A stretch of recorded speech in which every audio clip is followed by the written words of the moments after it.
Now, there's another cost issue that's certainly relevant here as well. States can raise tribute money. You know, states simply announce that they're going to raise taxes, or that they're going to create funny money, as the Federal Reserve does and as central banks in general do. By contrast, obviously, warring defense agencies are going to need to raise money to fund their activities. They're not going to be able to demand money at gunpoint, at least in general. Obviously, if they start to do that, they're going to have more serious problems on their hands. So they're going to need to raise money from clients who are going to be unlikely in general to want to fund the kinds of destructive ventures that we're talking about here. Or I guess they could have great investment portfolios. Now, there's a further restraint on the behavior of warring defense agencies that the Tannehills don't mention. I guess it's probably not surprising that they don't, given their biases. But normative restraints, I think, are important.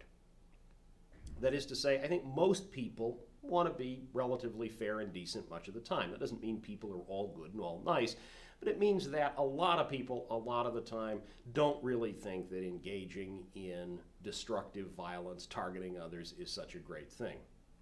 So for all of these reasons, you might expect that really the prospect of constantly warring defense agencies isn't a very severe one. Obviously, states engage in war, and there's no particular reason to think that no defense agencies would do so. But there is, I think, reason to suppose that the destruction they caused would be less severe, less problematic than the destruction caused by states, for all the reasons that I've already identified. Now, obviously, there are rogues and there are rogues.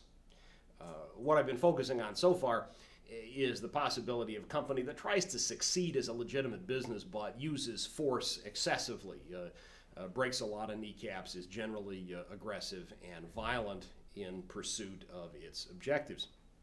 But the Tannehills are right to ask about the mafia or Attila the Hun as alternatives. What about an entity that really wants to accomplish all of its goals at gunpoint, that really sees itself as a kind of organized crime operation?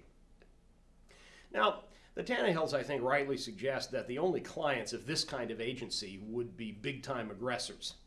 This is because ordinary individuals would certainly prefer not to be associated with this kind of destructive agency. Now, clearly, individuals engaged in criminal activity, in aggressive assaults on others, certainly might want to have the support of this kind of agency, but unless they themselves were big-time aggressors operating under the umbrella of a mafia organization or something similar, certainly we can see why they might well not want to be associated with a known group of thugs.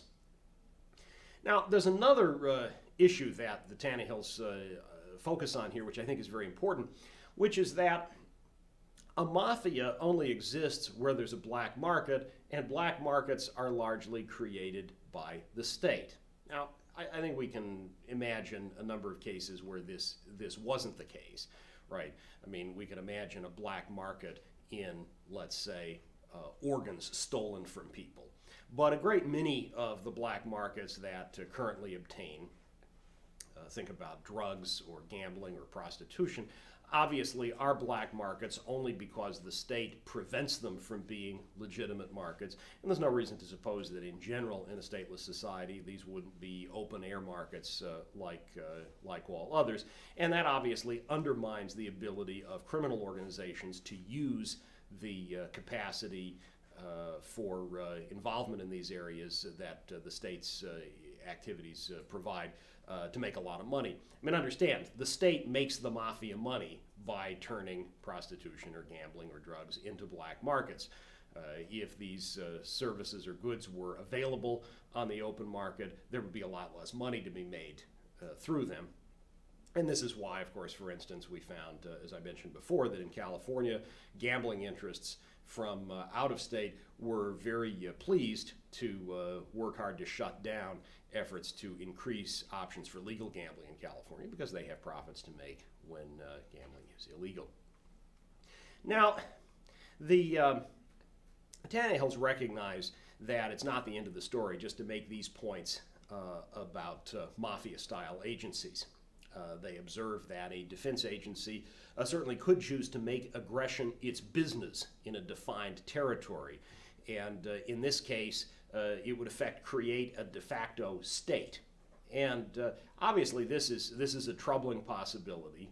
A group of thugs reestablishes the state. I mean, I think we have every reason to suppose that this is how we got states in the first place, that groups of thugs took over in given areas, created, in effect, protection rackets, and the chiefs of those gangs made themselves kings and princes and so forth. So the Tannehills reflect then on the question, could this happen again? And they offer a few factors that they suggest might weigh against the likelihood that this possibility would eventuate. So large upfront costs are associated with acquiring the kind of strength needed to exclude from the market other defense agencies that could challenge the power of this kind of agency.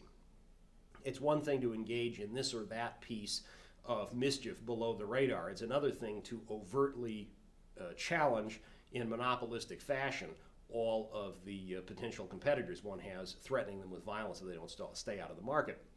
Here's another thing, though, that I think is quite important. The state depends on the illusion of legitimacy.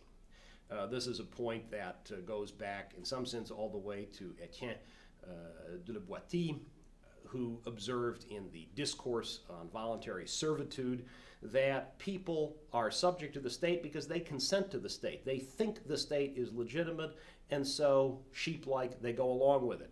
Okay? Now, no one would be likely, this is my point, no one would be likely to think of what I'll call Adolf's defense agency as legitimate. This is the agency that is deliberately, overtly framing itself as an operation run by a gang of thugs. Now, obviously, Adolf, the envisioned head of Adolf's defense agency, can't very well promote support for this defense agency using appeals to national unity and national loyalty and so forth, on the assumption that people have already abandoned the idea of the state in general. Now, obviously, a clever propagandist could try to recreate the notion of the state, and I can't imagine that thugs and would-be dictators in a stateless society wouldn't do exactly that. But the fact that we had a stateless society at all would be evidence that most people were no more inclined to think of the state as legitimate than people in our society today are to think of kings and queens and emperors as legitimate.